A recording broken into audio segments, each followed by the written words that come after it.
What's up, everybody? We should be broadcasting live on the Maison de Goat main Twitter account. Let me just make sure. You want me to check it? Yeah, just check it for me and make sure. I'm going to copy and paste the link into the Discord, just so all these guys. Yeah, we are live. Awesome. All right. And let me just make sure. Okay, cool. All right, everybody. So awesome. Welcome. And today's a huge day for GOATz. I've got my man Dez on the other side, and we've got the GOATz white paper ups, and that's what we're talking about tonight. We've all been waiting for this. This has been something we've all been sort of building towards. Let me just go side by side for a sec and say, hey, Dez, what's up, man? How you doing tonight? You've been head down working super hard. It's so funny. You've got the lounge in the background with the old school Fritz, and I've got the metaverse. That's Fritz right back there. So a sandbox. So what's up, man? How you doing? Pretty damn good comparison. Not too bad. Maybe we could touch up a few things, but they look good side by side. No, I'm doing great. Happy to get out the white paper. Happy to keep continuing to build. A lot of thought went into this white paper. I'm excited we get to talk about it, in depth. I feel like that was the one thing lacking from Roadmap 2.0 presentation is being live and on video and with the images, being able to talk about it. So this was a great idea to have a live stream. Listen, I'm just gonna talk about the elephant in the room. Obviously, there's some excitement. There's obviously some concern. I think that honestly just comes from a lack of the team and myself not educating fully yet. I think after this live stream in the spaces, a lot of the concerns will be answered. I am just super confident where we ended up on this model and this tokenomics model and the thought that went behind it, and seeing a ton of projects try to implement a token and seeing their kind of pitfalls and adjusting. I mean, that's what made us GOATz, right? Is we saw a lot of the stuff that was happening early on in May and in June and adjusted for when we launched. And that's kind of just our mantra is like learn from others and really deliver a great experience for our holders. Yeah. And, there's a lot there and we're going to talk about every single aspect. And one of the things that you and I really try to do is hear everybody's voice. We listen to everybody in the community. Doesn't matter if you have one goat or 500 goats. Or 500 kids, like my best buddy Bucks probably does after tonight. Right. But the point is, we try to listen to everybody, but you have to understand that there are always going to be a lot of different scenarios, and we're trying to balance out how do we best accommodate everybody within the community. And I really feel like you've tried your best to do that, man. And I know this undertaking has been tricky and difficult because a lot of people are coming up with tokenomics these days or staking. And I know for you, a big part of what we always talked about was making it sustainable, like making something that, isn't just a flash in the pan and can work for a day or two, but and that's so tough. I mean, that's a great point because you've seen so many of these kind of, different staking games and things like that, and like the life cycle for most of them is like maybe 3 to 4 weeks, and you see a huge crash. Like that's what we wanted to try to avoid. And so we'll get into all of those decisions to help that. But that's something I saw that we needed to solve with our model. And another thing that we always talk about, or we try to push to people, is that we'd rather take a couple of extra days or maybe even a couple of extra weeks to get it right and build it properly, rather than push stuff out the door. Well, all right. Anyway, with all that being said, like why don't we just dive into it and like tab through a couple. I mean, obviously, the first couple of pages, for people that might be new out here, I feel like it's important just to talk about it. Like GOATz. So GOATz is our Genesis token, right? We started off with 10K in July 2021 at the mint. It was an amazing and a record mint. They went really fast, and we've successfully, like using the forge, we've taken that count down to, I have this number memorized, not only because I stare at it all day, but it's a nice number, 7333, For sure. So we've almost taken, and you actually, in your document, you were a little bit generous. You rounded up at 7. Yes, I did. I like clean numbers. A lot of this has clean numbers, so I'll adjust it as we go. Once we hit that 7,000 mark, I'll readjust it. You didn't cheat, but that's a whole forge season there. But 7333, yeah, we've burned off about 27% of the supply, which is, if you really think about it, it's a real testimonial to the community, and the dedication there in not only customizing and personalizing, but also like deflating the supply so that we continue to curate and make things a bit more rare and unique. It's been unbelievable. So all that information's there.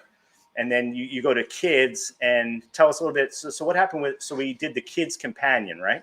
Yeah. So, Roadmap 1.0 was very obviously focused on GOATz, focused heavily on the metaverse application and customization, obviously Forge. Like that's what set us apart from day one, drew some eyes to our project. It was revolutionary at the time. And so, that's what GOATz was all about. You look to kids, and this goes into what I've said so many times on different spaces, but like kids are going to be the earners of the GOATz universe. And it's a big metaphor within that. And, the idea is that Roadmap 2 is about this earning mechanism, not so much the forging. Forging is always going to be core to GOATz and what we do and to be deflationary. But this whole movement into Roadmap 2.0 and beyond is really about different kind of earning mechanisms.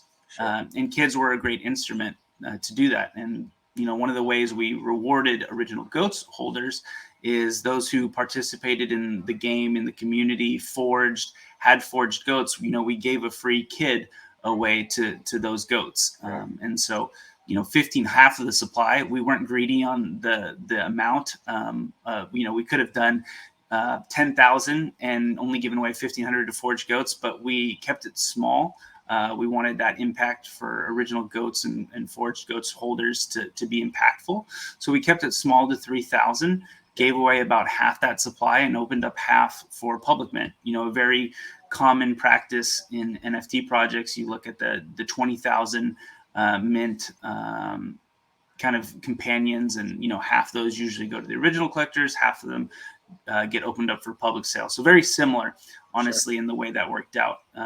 But yeah, kids were always meant to be the earners of the space. I've said it since the release, and through the Kids Academy and the earning of GMILK, that's the mechanism in which we can do it.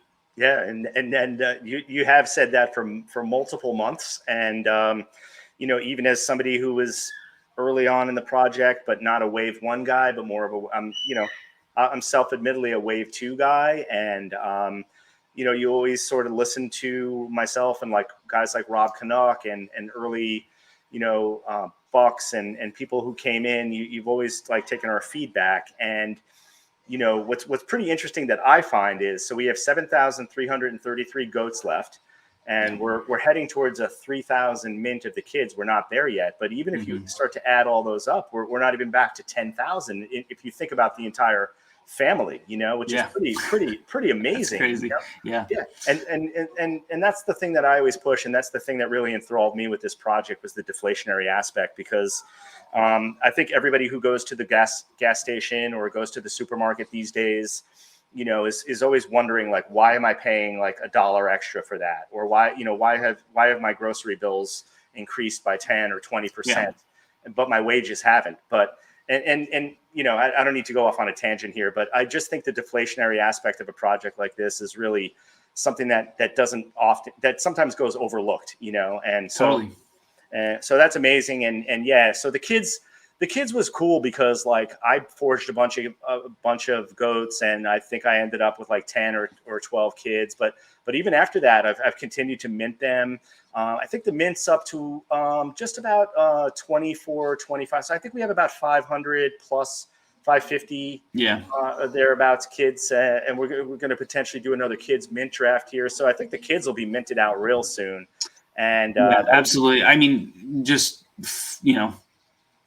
obviously, I feel very strongly that as soon as we drop the staking module, that'll just really speed things up. I think kids, awesome. The mint draft was like amazing, and that'll have a major impact on the remaining 500. But I have a feeling once we launch that staking module, the rest of the 400 or whatever. The thing is, like, we might mint out the rest of the kids, and then these guys may still want to do another kids mint draft. So you might have to come up with another 100, Des. All right.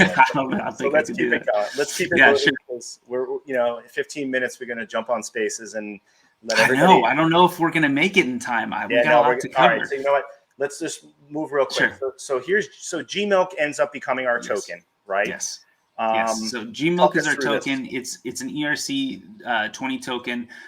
Very similar standard structure to many projects who have released a token in their universe. So there's a couple legal things that I have to get out of the way, and as a project founder and talking to a bunch of other project founders, we all share the same sentiment, which is make sure we're covered on that side, right? Which is the standard 1 GMILK equals 1 GMILK, right? It is a in-game token. And just for clarity, why we say that and to be open about it, right? If we were to associate GMILK with a direct dollar figure, it would be labeled as a security. And that brings up a whole can of worms of things in the SEC's mind. So we really have to take it as, as an in-game token, GMILK. And obviously a very common practice is to start liquidity pools. Now, most liquidity pools aren't started by the actual company themselves. Anyone can start a liquidity pool. You just have to have equal share of GMILK or whatever token and Ethereum or whatever currency, set a price and create it. Like, anyone can do it. You don't need the company's permission, the brand's permission. It happens all the time. Now, that being said, we as GOATz just cannot, like we as the founding team of GOATz, cannot set up that liquidity pool. Just wanted to get that out of the way. Other things about GMILK, right? We went with 1 billion cap tokens. It's a nice round number. It's not crazy. It's not 500 trillion. It's manageable from a size aspect. It's deflationary, and we'll get into the model later on, but it is deflationary, like so many things that we do. It's really our in-game currency. So anything we do from here on out, is going to be done through GMILK. Say, and I know that I'm pre-answering a question, but say we do another companion drop. Say we do something in the future, in general, just a marketplace we're developing. You're not going to pay in Ethereum. You're going to pay in GMILK. So that's what it means to be a fully in-game currency. Obviously, transactions across the blockchain will still need gas, and that is done in ETH. But if you pay for something going forward, it's going to be in GMILK. And that's where the utility really comes into play. Wow, it's unbelievable. So if somebody that's not like part of the founding team or part of the current team, like myself, that has a bunch of GMILK wanted to, or a couple of guys, let's say, that are not affiliated with the team in which way, if they wanted to set up a liquidity pool, they could actually do that, and this could begin to sort of be ascribed some sort of monetary value. I want to just get that out there, but even though it's outside of the realm of what we would do as a team. That's how liquidity pools work, right? So you put in equal shares of GMILK to a set. You set the price of what it would be in whatever currency you're creating a pool with, and then that gets established. It's a free market. People look at it and say, "Hey, GMILK is worth that much. I'm going to buy it," or "Hey, my GMILK shouldn't be worth that much. I'm going to sell it." So currency becomes a currency market. Yeah, exactly. Pretty wild. All right, well, let's continue to fly through. I think everybody's had a lot of time to digest this. And by the way, this is a nice looking document, man. You really did well. You didn't even lean into me for the graphic design here, but I like it, man. I really do. Tokenomics. Yes. So there are a few mechanisms that you'll see within the model. I picked out 4 that are very important. First of all, is the deflationary ecosystem. We've made our name being deflationary, even with our PFPs, which no one else was doing at the time, and we did it through a really cool mechanism with the Forge. And so rather than being inflationary, we're going to cap the amount of tokens. You're going to still earn them. They're not all being distributed day one, but you're going to earn them. But there is a cap, and we're slowly going to be reducing that cap through a burn mechanism. Now, here's the thing. Say you do a transaction, you buy a new derivative of your GOAT in a marketplace, right? There's two methods if it's deflationary to handle that.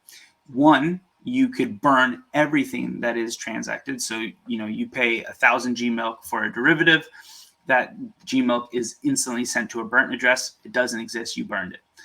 The problem with that is it deflates your supply so fast that you are constantly having to change the market dynamics and the prices of things, right? And so what we've introduced is by not burning everything and actually moving part of it into a treasury, part of it to a burn address, it's much easier to control that deflationary mechanism. Wow. Yeah, so that's really important because we've seen some deflationary mechanisms, just drain this total supply real quick, and then your one name change will be worth 0.25 GMILK. Like it's not what you want. You want a smooth deflationary curve. Yeah, and something, it's worth taking a minute here, even though we're sort of not rushing. We're doing this the right way, and we want to get to where we hear from the community and hear from everybody. But it's worth just taking a minute to understand that, like, a lot of tokenomics and a lot of systems, like, we're sort of building and flying, and we're learning from one another, and we're seeing what doesn't work. And one of the most important things that I think that we've tried to do here is create a sustainable system, and one that has legs to it, and it's going to work for all the community members. And you got to have levers in place, right? Just like you don't want to have a deflationary sock that pulls everything straight down. And inflation was always a worry of yours, and there are inflationary systems out there. So it's just trying to pull the right levers and find that balance. Yeah. And we're going to go into the sinks part of this too, because I think that's really important, and that'll take us into the next slide. But I think what I've learned is that you got to have a place to spend, right? People are going to be staking, and they're going to be earning and accruing GMILK. But then what do they do with it, right? And the sinks are the areas where they can spend, basically. Like, that's where we can actually get transactions happening, right? Yep, absolutely. Do you mind pulling up the graphic? Yeah, let me pull it up. Sorry. Awesome. So production earning, there are many ways to earn GMILK. A lot of it includes staking, as you'll see a major portion, staking kids. Claiming it for those existing GOATz holders, risking it, which is a really fun part that we're going to be able to play with, and then creating an engagement. We have an amazing community, and you've all contributed, yourself included, so much to this ecosystem that it would be great to reward you and be able to reward engagement and participation and like I said, creation help, all that stuff. So that'll be a mechanism through which we're able to give GMILK as well. Like you said, sinks funnels. If you don't have a way to spend it, then it just pulls up, and there's no use, no utility. So we have to think of meaningful, exciting ways to spend GMILK, and that keep people coming back and value it. So that's a huge piece. We'll get into defining some of those sinks later. And then reinvestment. Like I said, instead of just burning every single thing that comes or that is spent in the ecosystem, keeping some of it in a treasury, reintroducing it into owners' wallets, like, that's so important. And from a partnership standpoint and creating meaningful collaborations going forward, that's a really useful tool and a really good incentive for major projects to collaborate with you, is when you do have that ability to give them part of your in-game currency. So wow. It's great. Yeah. And wow, so much there. And there's a lot to parse through here. And we'll probably do that on Spaces in a little bit. Right.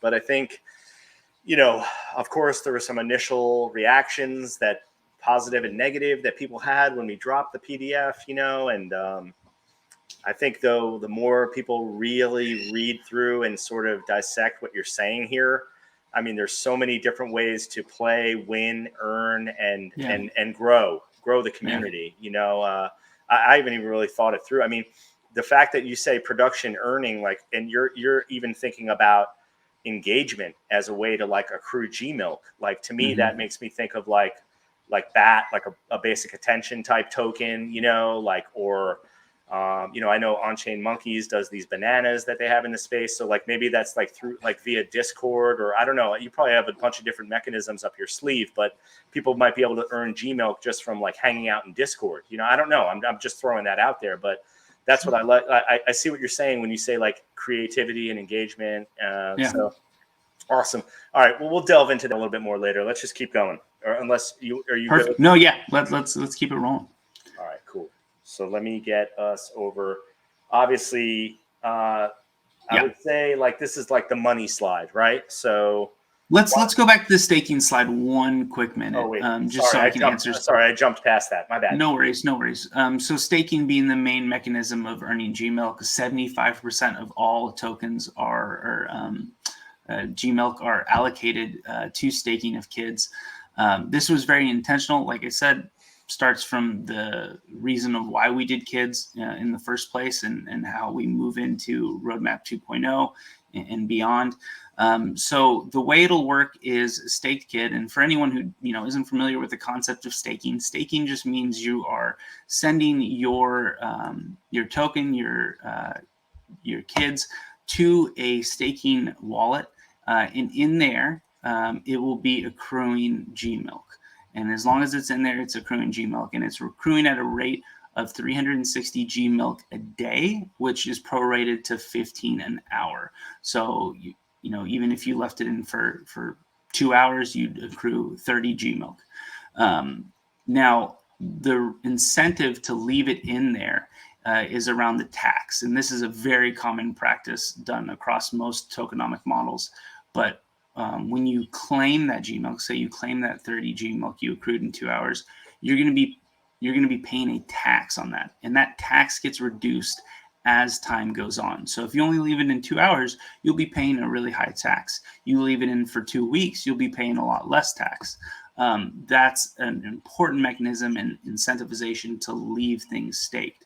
Now, some people will ask, what's the point of staking? Like, what does the project get out of staking?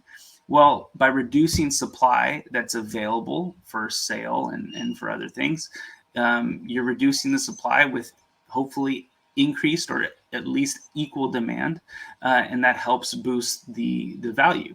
And so, having things staked is just like another, term for, why we used to invest and put things in banks to accrue interest and give money to lend money to the banks to do other things with, and then they pay you back. It's a traditional ecosystem that's built around staking. Sure. And it's really important to understand that, and to understand the tax piece, because it truly incentivizes staking for the long term. Yeah, no, that's. I think a lot of that is pretty straightforward, and people have thought that through. And some of this information is really helpful. The question then becomes like, so we're going to have to send the kids to the staking address or staking site, however you call it. I know we're completely revamping the website. It's a wallet address. Yeah, it's a wallet address, right? So are you paying gas both ways? Like if you stake the kids? Yes. So it's a transaction on the blockchain. You're paying gas to send it, and you're paying gas to unstake it. We're working on the optimization. That's a huge piece of it actually right now, is working on the optimization and making sure that gas fee is as low as humanly possible. But yes. Yeah, I mean, that would be just a cost of friction that I know Rosie was talking about in the room, and others would, and of course, hey, look, at the end of the day, it's all about dollars and cents, or ETHs and GOATz or whatever the hell you want to say, but it's, we want to make this smart, and we want to make this, where everybody wins. Like that's really, that's always been my mantra, so awesome. And so I think like at this point, a lot of the kids are in strong hands, or what we would probably call diamond hands. I mean, and I know we got to jump to the bigger part of this, but do you feel like at a certain point there'll be a distribution of kids into sort of like more of a Bored Ape model where everybody's lucky just to have one kid, or do you feel like it's okay if we have like strong concentrations of kids in smaller sets of Well, hens. it's just, I mean, it's just the free market of it, right? I'm sure if kids start, creeping up on the floor and they becoming quite valuable, people will pull them from staking and people will sell them off. I mean, it's just it's a natural flow. Sure. And so that would actually be the hope, right? That, people can have a surplus of kids immediately, but, as the time goes on, they might want to pull a little out of it. And so, and drop natural it, progression of new people getting getting in. Yeah, and I mean, I think that's really exciting because, like, I look today and there's only like 11% of kids are like actually on OpenSea, and that floor is pretty much solid at 0.1. It's not really far off. I mean, it's pretty impressive, like for a companion drop, and especially for ones that were half given away for free, to hold pretty much a mint price is something that's not really that common. It's been unbelievable. It's really and people are continuing to ask me about the artist and the artwork, and I don't know if we're going to ever know too much about that. I know our artist is Anon, but I mean, and it's the same artist for Goats and Kids, just so everybody knows. Yeah. But I mean, the art is just so amazing, and every time I look at the kids, and even every time I look at Goats, I mean, Bucks the other day didn't realize there were. Sorry to call you out here, buddy, but he was like, "Wow, there's like a trait where there's two different color eyes. Like I didn't know that. Like." But and even with me, there's things that sometimes I look at both collections and I just notice like new things. So, all right. Anyway, we could talk about these things all night, but why don't we just jump into this real quick? I think we're going to probably run over on spaces, and that's fine because we can. I'm going to try to get this done by in the next 7 minutes. It's going to be tough, but I'm going to try. All right. All right. So the token model. I mean, if like you said, this is the money slide. If you're going to focus on one slide, this is it. And this should give you the confidence that we thought about this and how it's a sustainable model. So you start with 1 billion GMILK. Then you have different allocations into different buckets. The biggest bucket being staking reserve, 750 million, 75% of tokens are allocated to that. Obviously a big focus for us. But let's talk about the other 4 allocations real quick. So 10 million to day one's airdrop. We've talked about it. We've already taken a snapshot. These are people who owned a GOAT day one and then kept it through that snapshot. I'm trying to remember. I think it was October 1st, but kept it through that snapshot. And this could have been either minted day one or either bought on OpenSea. So if I remember correctly, it's about 2,400 GOATs, which is an incredible number that have stayed in the same wallet since then. 2,400 GOATs. It'll be per GOAT based, but you'll be airdropped. So this is actually a really cool thing. You won't even need to pay gas to claim it. You're just going to be airdrop GMILK. Wow. So this is a really great thing.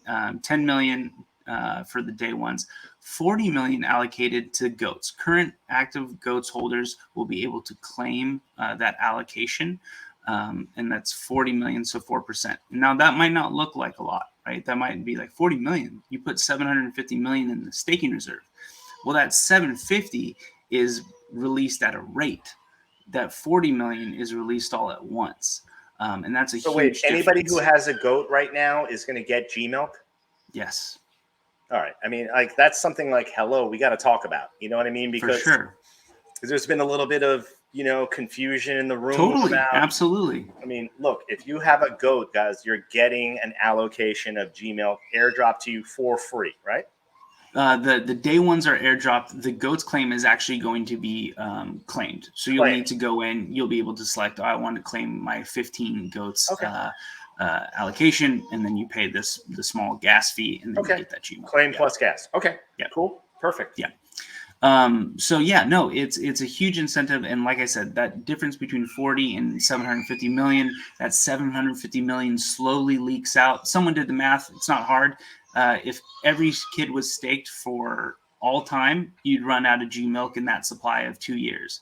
That's a super manageable time frame, in my opinion. Some projects like Wolf Games stretch it out over 4 years. Some do, super quick. Some would run out in 3 days. We found a good balance in 2 years. We feel very confident that in 2 years, when that supply runs out, will have built up enough in the GOATz treasury to release a new way to earn. So Sure. it's part of the, there's method to the madness. Yeah. And then the last two buckets we're starting out is 100 million allocation to incentives. And so this is going to be a fun way to, again, provide back to the community and have a surplus of ways to increase engagement and reward engagement.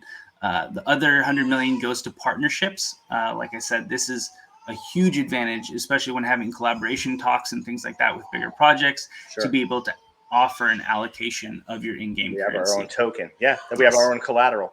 And Yes. and so the 100 million incentive reserve, would that be something like, let's say we decided to do another, and I'm just throwing this out there, like another founders challenge type thing. Like instead Exactly. we could reward, or we could award GMILK rather than ETH, which we did in the past, or Exactly. or a combination of their. Oh, that's fantastic. Okay, cool. Yeah. Awesome. Keep going. Exactly. So all that gets funneled into member wallets. You obviously, I talked about paying a claim tax on your staking. So claim tax on the staking, it might be a little confusing on the graphic. I might need to change that, but the tax is just from the staking. You don't have to pay a tax on any of the other stuff.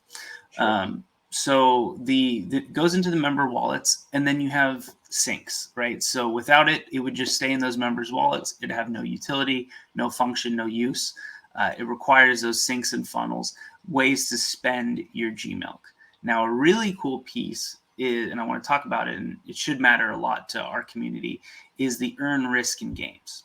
So this is a very interesting thing that we're able to do because we are not taking in any of the GMILK that go into that, right? So let me just throw out the easiest example, right? One thing we're working on is a contract that basically takes in an input, whether it be a sporting event. So let's use the Super Bowl, Bengals, Rams, right? You could risk a certain amount of GMILK that the Rams will win. You could risk a certain amount of GMILK that the Bengals will win. However, in traditional gambling circumstances, right, the house would take a percentage of that, Sure. right? You'd be getting paid out by the house. It's not that way here. It's pari-mutuel, and that's a big fancy word. But basically, the people that would be on the Rams side would be splitting the people that are on the Bengals side funds, and it'd be redistributed to them. Sure. So there's a no lot of middleman. game theory. There's there's no no vig. middleman. There's no rake. So that is the important That's part. cool. Yeah, really cool mechanic, and from a legal standpoint, helps us be in the clear. So no rake, no nothing. It's just a redistribution. So those are games community. that, like, technically speaking, those are games that we could set up whether we're in the metaverse already, in the sandbox, or whether we're doing it via some other mechanism. You're basically just going head to head with GMILK, and there's no vig, there's no middleman, and you're that's pretty cool. It's very cool. And given the fact that our community is so heavily involved in sports and just love it, it makes all the sense to do that. And then there's other games that we can introduce, similar to things like Wolf Game and games that we've seen where are earn risk kind of style games. And then, if it's not pari-mutuel, if it's not redistribution, it'll be going into a burn address if you lose it. So again, not funneling back into the project anyway. Yep. All right. So continue to run us through this. All right. We're so over, and I apologize for the spaces, but so we're cool. I'm going to let them know. I'm going to let them know. Absolutely. So the rest of the syncs and funnels, we're going to go into detail in a little bit, and we've just named a few of them to start. But like I said, the entire ecosystem going forward is going to be based off of GMILK. It's going to be the in-game currency. So there's a supreme value in that, and that's really exciting because we kind of can come around to single currency. So anything that is spent in a sync, 30% will go into a burn. That's the deflationary aspect. 70% will go into a GOATz treasury, and that will be redistributed back into some of those channels, into members' wallets through additional partnerships reserves and action, what I call action incentive reserves. Basically a pool to reward and distribute GMILK after everything has been earned, right? So say we deplete that 750 out of 2 years, and we need a new mechanism for people to earn GMILK. They'll be able to earn it through the incentives reserves and different ways like that. Wow. Dude, there's so much here, and I could probably stare at this for like the next 30 minutes and be like, what the hell is going on here? One thing that I will tell you, or two things top of mind, because I think a lot of the people that are going to be looking at this tonight and a lot of the people that we're talking to have no idea about tokenomics. I mean, we were talking about this on Coffee with the Captain this morning because, Cool Cats did their milk, and everyone's trying to understand that. And I just think this is going to be a whole new way for people to sort of approach finances and NFTs and staking of assets. I do see the deflationary loop, and I see the burn address. I don't understand necessarily exactly how we determine what goes to the burn address, but to me, it sort of reminds me of what they're trying to do with Ethereum, with the burning, like they're taking a certain amount of ETH every day and burning it. And but how is that determined, Des? Super simple. So anything you pay in our marketplace, anything that is a sync, that isn't considered, an earn or risk style game, 30% of it just gets sent to the burn address.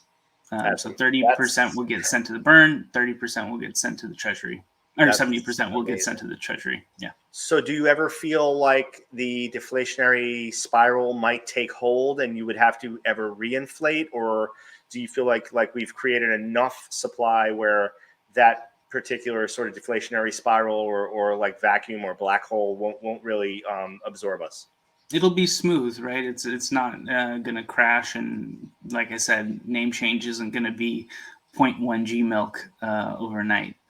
So it allows us to highly control that. We have levers. All right. Yes. Awesome. Okay. Well, I mean, gosh, we got to run through this in the next 5 minutes, and then we'll get on Spaces in 9:45. But how to spend your GMILK. I think this is really one of the most exciting parts of this, right? Yeah, this is just an initial list. These are some great ways to spend your GMILK, but name your GOAT. Further customization. Customization is key to our ecosystem, and GOATz is all about customization and personalization. So adding the ability to name your GOAT fits in perfectly. You'll pay a fee of GMILK to name your GOAT. To unaught or to make something forgeable again. We went down this path of making GOATz unforgeable, which in retrospect, it's something I learned that maybe didn't fit our ecosystem or what we were trying to accomplish. So now giving you an ability to kind of reverse that, roll back time.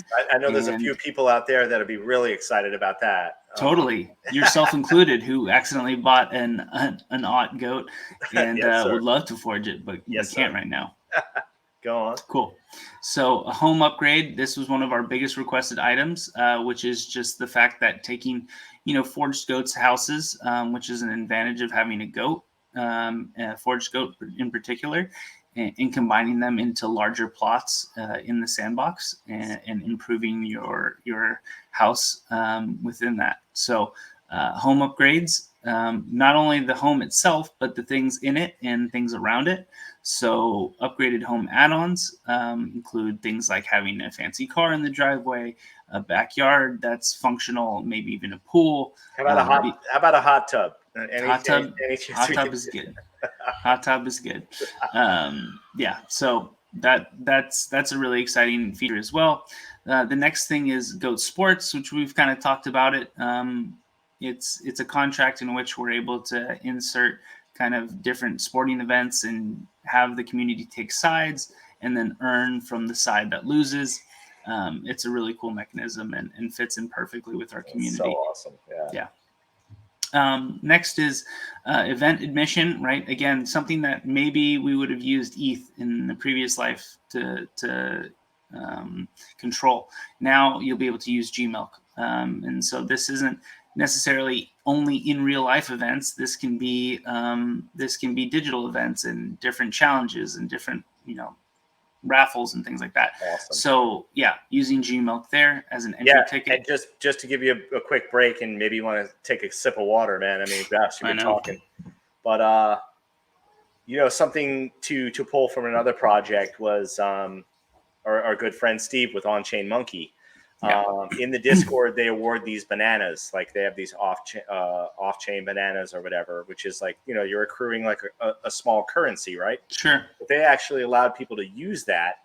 And if you accrued enough of that, you could spend that to mint or make an early karma. Like you could eat the dessert that they had. Yeah. You know what I mean? So stuff like this where, you can create like a value to something and you can offer incentives for why you may want to accumulate that or spend it. I think it's really cool. Yeah. Yeah, absolutely. So, this derivatives is just one piece, but in general, a marketplace to spend your GMILK, whether that be purchasing different on-chain derivatives of your GOATz. I think that's something we've seen that's been done pretty cool, and working with different artists and things like that. I'm really excited for that marketplace. Game access. This is one that's going to take a little bit more development on. I kind of categorized it a little bit by time, with a few exceptions. Game access is something that will absolutely happen if our community determines that's what we want to do. I'm still would love to understand how much our community gravitates towards different gaming and things like that. Right now, we're working incorporating ourselves into a few other games, not necessarily creating our own. But if that should, be the direction that our community wants us to take it in, we can use GMILK for that as well. And the last two, I couldn't create something without a few teases. Very, very high level teases here. Although you could do a little bit of research and come away with some theories. Project Jericho. All I'm gonna say is don't give stuff away, man. Yeah, Project Jericho is pretty cool. It's been one of the things that I don't think any community member has ever asked about yet. So that's something that is kind of original, kind of a new concept, and I don't think anyone's theorized or brought it up or requested it yet. It's pretty cool. Project Melchizedek, crazy ass name. Do your own research on that one. This has been requested by a number of people, and so we're working on that. Wow, holy cow! You couldn't go a whole slide without dropping something that is going to it's going to make people think, man. All right, well, listen. I think I think half an hour was, especially with the way that I like to talk, was probably too ambitious. But it's 9:45. I think this is really awesome. I'm recording this, obviously, because it's on Twitter. Sure. We'll end up throwing this up on GOATz Media. Everybody go up on GOATz Media. Please subscribe. And please give us a couple of minutes, and we're going to hop over to Spaces. We're going to answer not only the easy questions, we're going to answer all the hard questions. Yeah. We're not going to pull any punches tonight. We're going to make sure that we answer everything and everybody's concerns and any questions you may have. So, peace. Let's effing go. Thanks, guys. Peace, brother. Peace.